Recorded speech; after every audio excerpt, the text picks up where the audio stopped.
কেমন আছো বন্ধুরা? গুড আফটারনুন সবাইকে জানাই। আশা করি সবাই ভালো আছো, আমিও ভালো আছি।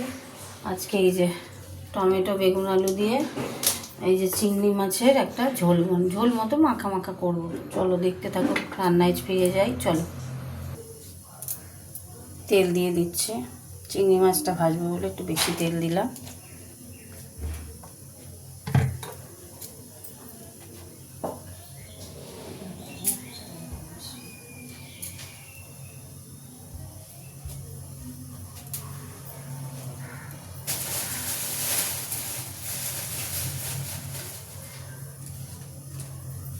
তেলটা গরম হোক। তেল গরম হয়ে গেছে, শুকনো লঙ্কা দিলাম, দেবো একটু জিরে গুঁড়ো,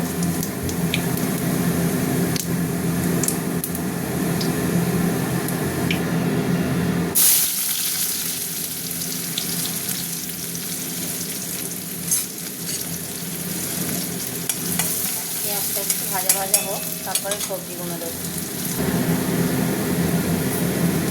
সবজিগুলো দিয়ে দিলাম।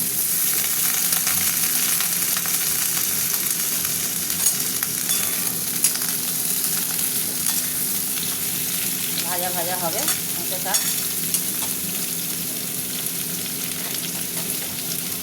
আর এই যে এদিকে কড়া বসিয়েছি, এই চিংড়ি মাছটা ভাজবো। ভাজা হতে থাক। সুন্দর ভাজা হয়ে গেছে দেখতে পাচ্ছ। এবার দিয়ে দিচ্ছি একটু হলুদ গুঁড়ো আর দেবো লঙ্কা গুঁড়ো। লঙ্কা গুঁড়ো দিয়ে দিলাম। নুন দেবো।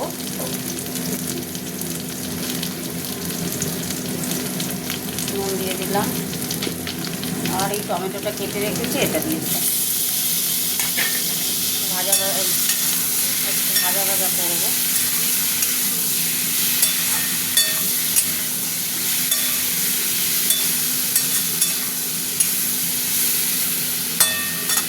থাক।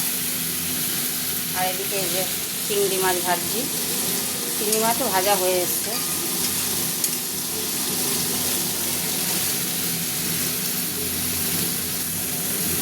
চিংড়ি মাছ ভাজা হয়ে গেছে, এই যে চিংড়ি মাছটা দিয়ে দিচ্ছি। এবার জল দেবো তো।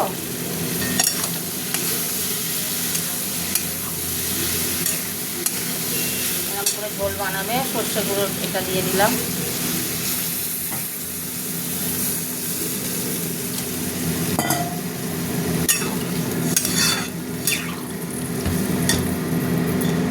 একটু মিষ্টি দিতে হবে।